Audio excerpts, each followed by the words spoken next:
The good life. After playing basketball on Tuesday night. Down at the Pine Knot Junior on Yandell Street, the Mexican lady says, "You got pretty eyes." I believe anything she says. Muchas gracias. Yo te amo. She laughs and blushes. Me too. She sells me and my friends big boys of beer, 16 ounces of Busch or Old Milwaukee in a mason jar for 80 cents each, plus tax. On the TV, the Braves play the Astros. Jose Cruz is an old man. So is Nolan Ryan. So am I. So are most of my friends. It's almost October and nobody cares. The Astros were done for last month. We sit outside instead. The sun goes down over the mountain. Saturn is hung right next to the moon, between two pink clouds in the twilight blue sky. Yeah, that's right. Eternity. Texas is like this sometimes. Not all the time, but sometimes. And that is usually enough.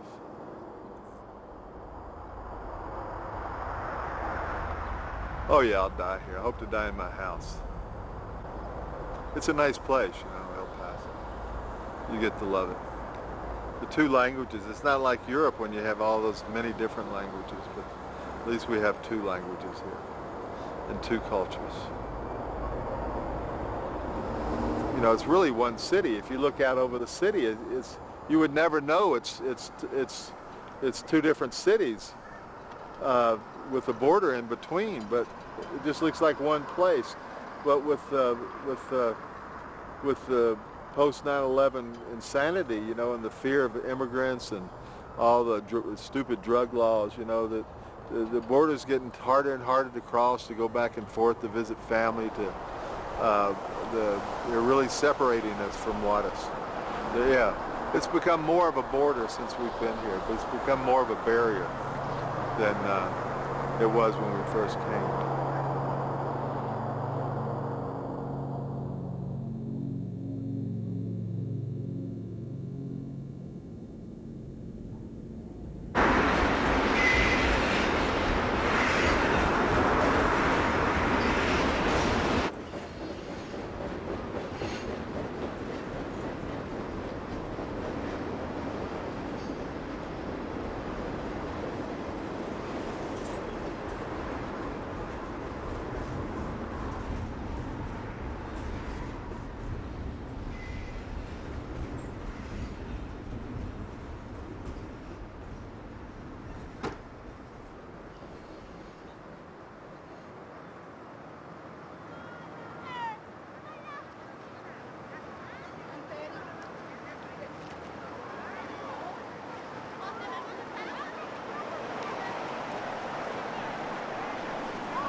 This is one of the very last frontiers of the southwestern United States. It's still like it was when the Comanche come through and the conquistadors of Spain. Not much has changed except what the wind and the rain has done. It's still pretty well the same. And man is not going to change it much. These deserts and mountains will only allow you to approach so close. They'll allow you to look and enjoy. And when you pass a boundary, it's like they're alive and like they're saying, okay, I don't care how much money you have, we don't want you anymore. Let's draw the line. You stop there.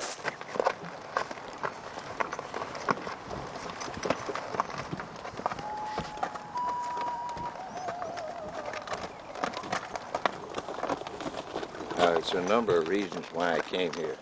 Due to circumstances in my first life, I found myself by myself starting all over again, and I had been out to this country many years earlier and had fell in love with it. So I wound up here and I had $40 and a pickup and a broken heart. So I gave my broken heart to the mountains and the land, and it took care of that for me and healed that part. And the rest of it, it's history. There's a song that the day that you wonder is the day that you choose. The day that you tarry is a day that you lose.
Van a tener que venir, muchachos, al cabo están cerquita, porque nos ayuden a coger los toros para llevarlos por acá.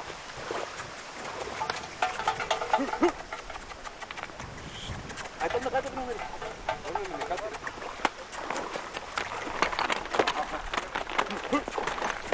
Vamos, vamos.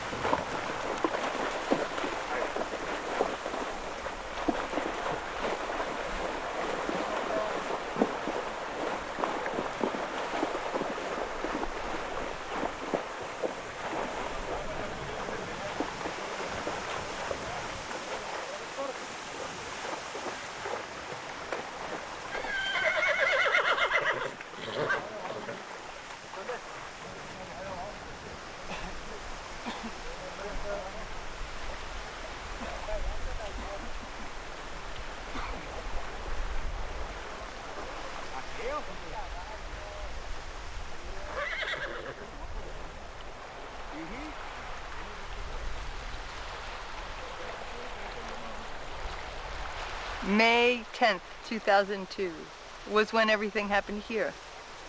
Before that, the children would cross over every morning and go to school with us.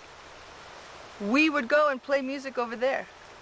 We had a baseball team that would play with them. We went to each other's weddings and funerals. We lived together here. After May 10th, 2002, everything was shut down. The government, my government, did what they told us they wanted to protect us from.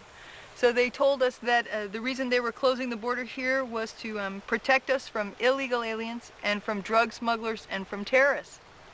But what they did was they made it impossible for the people who lived on this side and had real American working papers to come to the United States to work. And also, it made it impossible for the people who lived over here to buy their food, pick up their mail. So they all left. All the stable families, the people that made this a friendly place, that protected the border. And so they all had to leave. And so this space became dangerous. That's what happened. It became dangerous. Because the drug people, you know, the way to think about it is, if you have a healthy plant and it's getting water and food, you know, fertilizer, then it's green. But if one half of the plant gets the water and the fertilizer and the other half of the plant gets nothing, the parasites move in to the bad side of the plant. That's when parasites come in. And that's what they did here. It was a good, strong community. Everybody was getting food and water, everybody was getting work, and it was very safe. And then after they came and closed the border, the parasites moved into that side, and it became dangerous. I met a friend in Costa Rica in 1989 who said, "You should go to Terlingua." And I met how many people over the years that kept saying, "You should go to Terlingua." And you know, I was a river guide and I was 125 pounds and I'm a girl. And so any place I worked in the summer, there were all these men with big strong muscles and they would get the first jobs. And so I realized that what these people were saying was right. If I came to Terlingua in February, I would work on this flat river for 6 weeks. And by the time I left here, I'd be very strong. And any company I went to work for the summer, I'd be ready. And so I came. And when I first went in the ghost town of Terlingua, there was a full moon coming up over the Chisos. And I went, wow. And what does a beautiful view remind you of? It reminds you of the right priorities. It reminds you of what's important. So I managed to buy a ruin for very, very, very, very cheap. And I moved here.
So there's a lot of people that will come out here and buy some land and have a dream to build here, but I'd say the majority of them don't make it very long.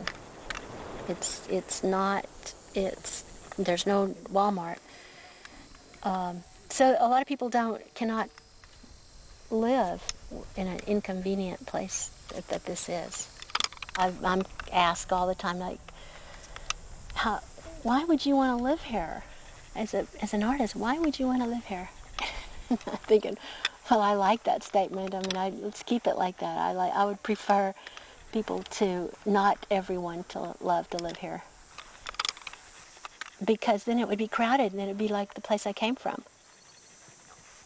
And I like the remoteness. I'm drawn to the remote. And it's still a frame of mind. Terlingua to a lot of people is a frame of mind. There's not a border that says Terlingua stops here. It's a unincorporated place, and it's a wide area.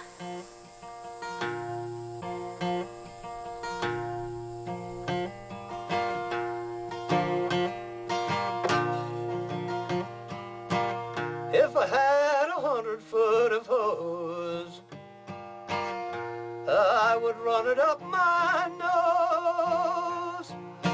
If I had 100 foot of hose, if I had a truck that would not start, hitch it to my burro, I would use it for a cart. If I had a truck that would not start, if I had a chicken and it laid a golden egg, I'd have a golden omelet for breakfast. I wouldn't even think of leaving Texas.